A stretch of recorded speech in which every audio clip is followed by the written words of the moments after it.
100 square metres of artificial grass in Alfreton, and the competition is going to great lengths to destroy us. I'm Michael, and this is instaGrass, episode 4. When you've got to fit grass at 8, but you're going out on the town at 10. Like, I don't understand why people have to turn it into a wall. Sorry, Michael, we've got no more space. And then you don't turn up and do the work. You can come and be the supervisor at instaGrass. I need more time. I'm like, that means you need more money, doesn't it? I'm like, what did you take me for? I've got no qualms with the travelling community. Is this a sign of things to come for the day? Someone's been lying about it, and I want to tell you that story. This is way harder than I thought it would. Morning, it's Monday. I've just done stupid. Parked the truck up on Friday. Parked the truck up on Friday night. And everything was fine. And I've just pulled the truck out now. And I look at the back of the truck and I'm like, oh, that's weird. There's some shelves in the back of the truck. Because when I parked up, they must have got caught and I've ripped the shelves away from the wall. Which is really annoying.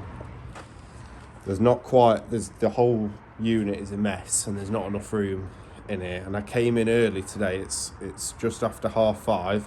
I came in this morning to tidy up and now I've got a whole shelving unit that's now fell down. The goal was to get all this loaded up for when the lads got here. I could still get it done, but I've just ruined another shelving set and now I am the third one to crash into the shelves, and it's still only Ryan that hasn't crashed into the shelves yet. Is this a sign of things to come for the day? Let's find out. Right guys, daylight's upon us. The lads are getting off now to go to the job in Alfreton. We've got a complete mess. It's still a complete mess in here, but we've got quite a bit of stuff on the truck which they're going to go and drop off on the way there and get rid of. I've got to drop off the breaker. I've got to drop off the breaker on the way back to the hire place that we got it from, and then I'm going to meet them on the job, so I'll see you when we get to the job.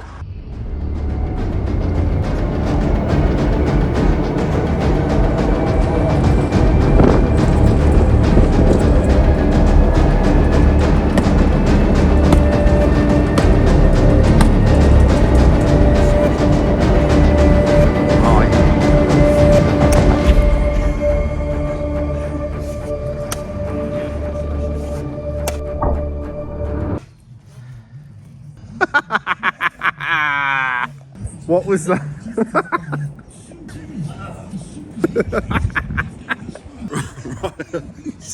Ryan's. Oh my god! Stay your water in your mouth. That's horrible. That's probably where the dogs go. It went straight in my mouth. Up my nose.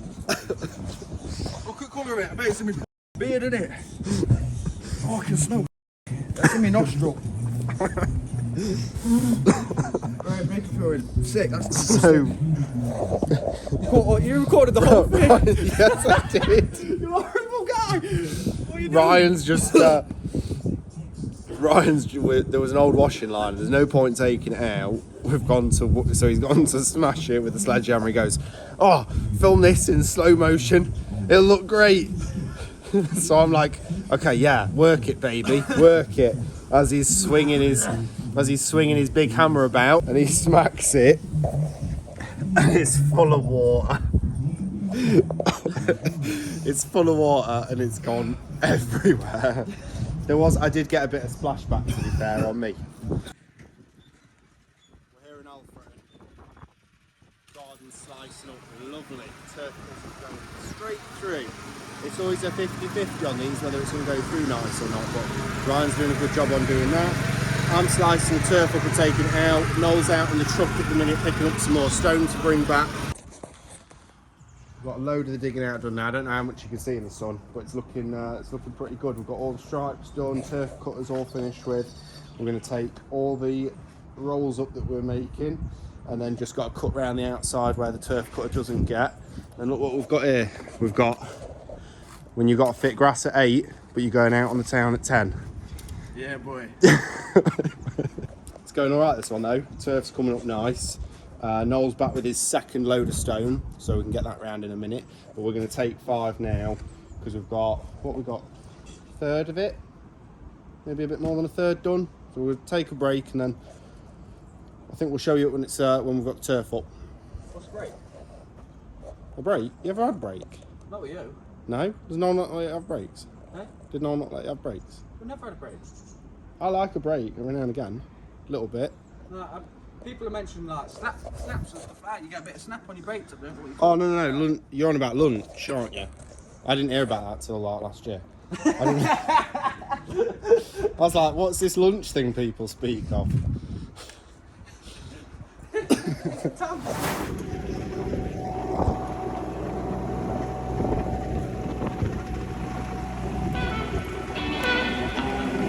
Says sorry, I didn't realise it was that. I know you said, oh, it's a bit wet down there.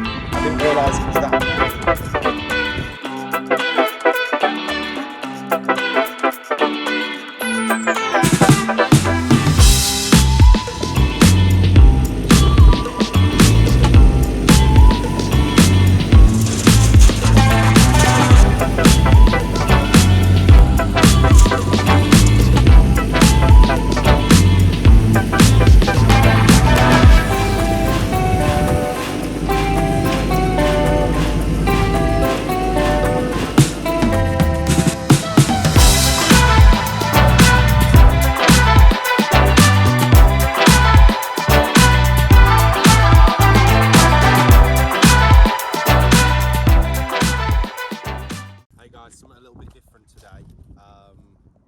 Already finished the day, and I said to James, "Oh look, it's your job. I've just come in to give him a bit of a hand. Is it all right if I put a bit in the vlog? I'm not going to say it's my job because it's yours." And he's like, "Put it in as long as you don't pretend it's your job." I'm like, "What did you take me for?"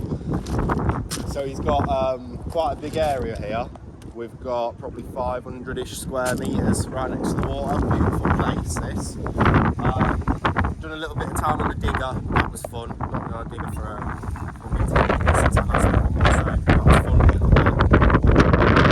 this to do. Tomorrow, I'm on here again tomorrow while the lads are in Alfreton finishing off. I think tomorrow we'll show you a bit of what they're doing, but I'm not going to be there. I'm going to be here again. But just to be clear, James, if you're watching, James from instaGrass, this is a collab. We're doing a collab thing. So this is James's job, not my job. It's James's job. He'll probably watch this now. James, it's your job.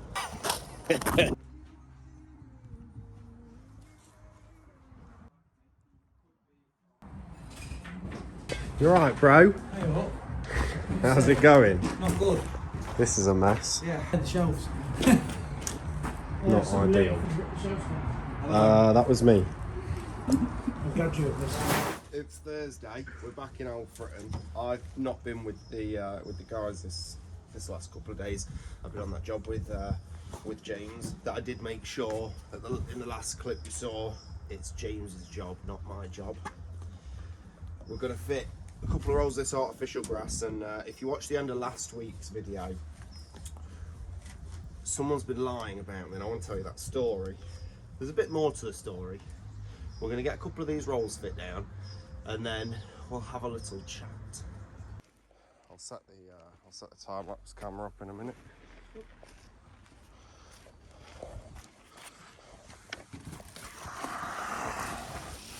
So I went to a couple of quotes last night, and both customers last night asked the same question. I believe they both watched the vlog, so you'll know who you are.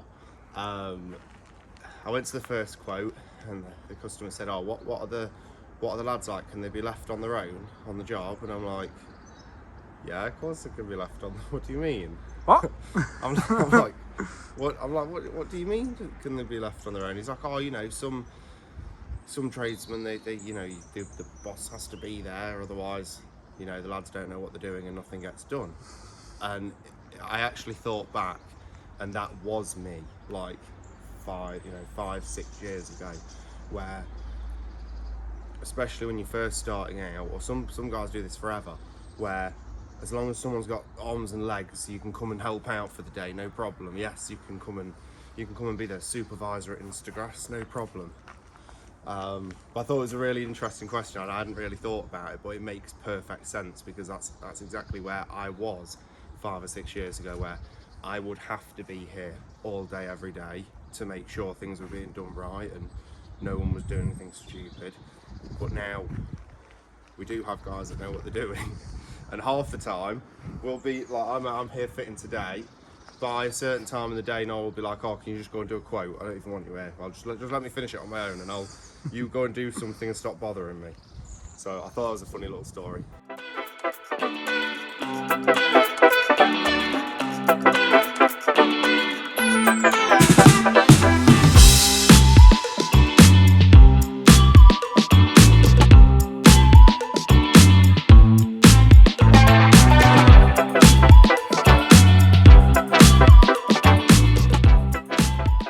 Friday. You're probably thinking to yourself, it's Friday already, what happened to the rest of the week?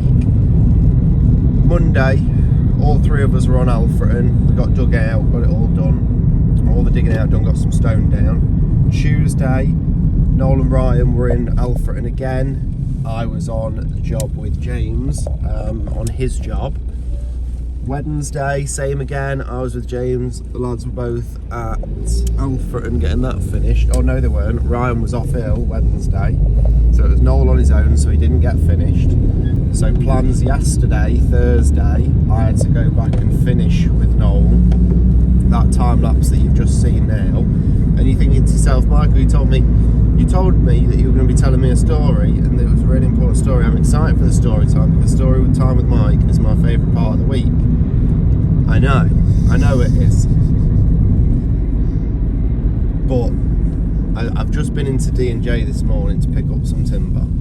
Yeah, and I said to the lads, I'm like, this is way harder than I thought it would be. Trying to video the whole week and, you know, tell a story of how our week's been. Because it is go, go, go all the time. And it might seem like, oh, just get the camera out and show us a bit. Yesterday, that time lapse that you've just watched, I don't know if you know it, well, you would have noticed that it wasn't even the full job, because halfway through fitting it, my phone went, "Sorry Michael, we've got no more space. We've got no more space for you to do any more videos or time lapses today." And so then last night I had to go on, and now I've moved up to the £8 a month iCloud storage, you know what I'm saying? And we're not getting that YouTube money yet, so who's paying for it? That would be me. So today, no truck today. The truck's got an issue with the indicators, so we took a truck in to get the indicators looked at. We've just talked to him on the phone. He's like, "I need more time." And I'm like, that means you need more money, doesn't it? So I'm really hoping he gets that sorted, because we've had this issue with the indicators where basically sometimes they work, sometimes they don't. If the revs are really low, they don't work. And if the revs are really high, they don't work. But if you're revving somewhere like 1500 to 2000 revs, then the indicators work fine. So this is like beyond the realm of what we can do. We can't, I don't know what that is. So we've got a guy fixing that. And now we've got a customer that we put some plastic edging in for that now wants timber edging instead. So I've got to go in the unit and try and figure out what do I need, because it's in Lincoln, so it's like an hour away. I've got to drive an hour away, probably get there and go, oh, there was this one thing I really needed that I don't have. But we'll figure that out. We'll load up and then we'll go and sort that thing out in Lincoln. So we're at this job. Just got to replace and put some plastic edging in down here. The customer wants the borders a bit higher, so we're just going to put some timber across the front, 4x1 timber across the front here, like this. But it has just started chucking it down, so I'm not going to bother with the tripod or time lapse or any of that. I'm just going to get it done and go, and then I can tell you my story. So, as promised, story time. Before story time, we'll have a pre-story time. I just went to PC World to get a windscreen mountable phone holder, and a guy pulls up next to me in a white van, and he goes, hey mate, right? And I'm here opening the window. Yes, how can I help you? And he goes, oh, do you want to buy a telly? And I was like, no. Well, it's Samsung, it's 4K. No, I don't want to buy a telly. It's a car. No. Don't buy things from car parks. Yeah, it's not they're selling you tellies, watches. I've got a fun story about a guy that was trying to sell watches in a petrol station once. We get it a lot, like more than you'd think at work, where people drive past a job and they're like, oh, do you want to buy some power tools? Do you want to buy... There was a guy selling mattresses once. I mean, you know, props to him if it's legit and he actually has mattresses that aren't stolen to sell. Story time. So I did a quote about 2 weeks ago, and the lady said, oh, we're getting another couple of quotes, let's think about it. I said, yeah, no problem, just I'll give you a ring next week and we'll just touch base again. So she rang me back about a week later, and she said, hey Michael, we've had our other quotes and we'd like to go ahead with you. And I said, oh, perfect, how did your other quotes go? And she said, oh, well, one of them was just crazily expensive for what it is, but the other one, he was really horrible. And I was like, okay, horrible? What do you mean he was horrible? She said, well, he came in and he must have seen your samples on the side, and then he was going on about how your grasses are really bad quality and they're going to fall apart and this and that and whatever. And I'm like, you know, in my head I'm thinking, oh, that's pretty standard, people say things like that all the time. And she said, and he went on to say that you are a traveller and you live in a caravan and you take deposits off people and then you don't turn up and do the work. Right, and I'm just like, I'm over here like flabbergasted, yeah. And I go to her, so why did you ring me back and ask to book in? Yeah, because I'm really confused after hearing that while she's called back and booked me in. She said, well, you know, we've seen your videos and your photos and we were happy with you when you came over and did the quote and everything. And, you know, to us, it doesn't matter if you do live in a caravan or not. You know, it's, we'd like you to do the job. And do you know what, the bit that annoyed me, it wasn't about, you know, people come over and they, you know, they'll say what they want about the grass. They'll say that, oh, you know, Michael, instaGrass, they fit it this way, they fit it that way, it's the wrong way. People will always be saying things like that. It's, you know, when someone attacks you personally. Now, let me say, I've got no qualms with the travelling community, yeah? I've thought about living in a caravan myself, I'm not going to lie. No, you know, it's not what is said, it's the fact that he's lied about me personally. Because he doesn't, I don't know him. I just don't understand why. Like, I'm actually lost for words at what to say about that whole situation. So this guy's running around, and I'm going to guess if he, you know, he doesn't really know me, or maybe watches the videos, who knows. But he doesn't really know me, so my guess is either he just doesn't like me because people usually book in with us instead of them. So I won't mention names, but it's a company out towards Leicester way. It's the fact that, you know, if he goes, you know, the whole instaGrass, whatever, this, you know, fitting, materials, all that, you know, grass, that kind of thing, whatever. But now he's like, somehow thinks he's attacking me personally. And do you know what, like, I was still the one that booked, even after him saying that, still he's lost himself a few grand worth of work there. I can't remember what it was, about $3.5 grand worth of business that he's lost because he lied, or just the way that, you know, the way that he put himself across there. I don't really know. And I mean, if you're watching this, you'll know who you are, and it serves you right. It just serves you right. I think what's really interesting to me is that, you know, you'll have some people that are like that. You know, competition, that all they do is go and, there's two ways to build the tallest building in the city, yeah? You can either spend time building your own, or you can go around tearing other people's down so yours by default becomes the tallest. It's up to you which way you want to do it. But I thought it was very interesting that you know, just that week, a couple of days later, I go into a supplier and I see Rick. He's got another artificial grass company around here. So he's one of our main competitors. All right, someone's parking, but I'm not even going to be able to get out the door there. Very close. Anyway, back to what I was saying. I saw Rick, and he owns another artificial grass company around here. He's, you know, what I would say main competition. I don't like the word competition, but, you know, he's going out and quoting the same customers we are. And he was telling me a story about how, just that morning his turf cutter broke down, and then they had to run around and go to a hire shop and pick up another turf cutter. And I said, oh, you know, if you ever got a problem, mate, give me a ring, and if I can, then you can, you know, if we're not using it, you can borrow ours if you ever need, you know, if you ever need a hand. And I think it's because that's one part. Then, you know, I see him whenever we see each other at Merchants. We always spend 20 minutes, half an hour chatting, just about how things are going and the, you know, the market as such. And I said, you know, the whole part. I told him this story about the guy that's been chatting wet about us, and I said to him, this is the whole point, that you and me, yeah, we're you know, we're competition, but we're stood here. We can have a great conversation, learn something off one another, and then maybe even help each other out.